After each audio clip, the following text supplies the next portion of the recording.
বন্ধুরা, আমি আজকে আরেকটা নতুন রেসিপি করছি। চিংড়ি মাছ দিয়ে পেঁপে দিয়ে ঘন্ট। তার জন্য চিংড়ি মাছগুলো একটু নুন হলুদ দিয়ে তেলে ভেজে নিয়েছি।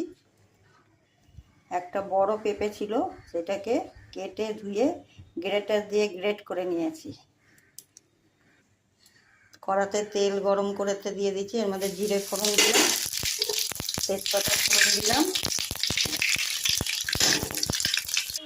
জিরেটা ফোড়ন হয়ে গেছে, জিরে তেজপাতা। আমি এর মধ্যে একটু মশলা নিয়েছি, জলে ভিজিয়ে রেখেছি।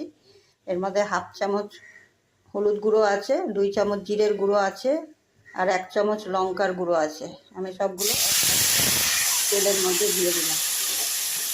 এটা তেলটা কষানো হয়ে গেলে, তেলের মধ্যে মশলাটা কষানো হয়ে গেলে আমি এর মধ্যে এখন চিংড়ি মাছগুলো দিয়ে দিচ্ছি।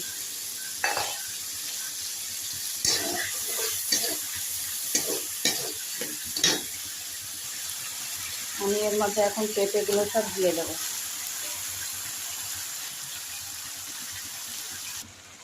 পেঁপেগুলো মশলার সাথে সব মিশিয়ে দিয়েছি।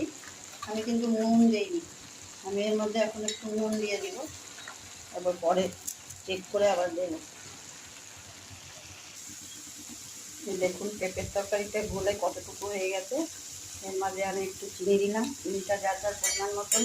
পেঁপের তরকারি একটু মিষ্টি মিষ্টি হলেও ভালো লাগে। এর মধ্যে আমি একটু গরম মশলা দিয়ে দিলাম 1 চামচ, দিয়ে এখন তারপর রান্না। পেঁপের তরকারিটা দেখুন হয়ে গেছে।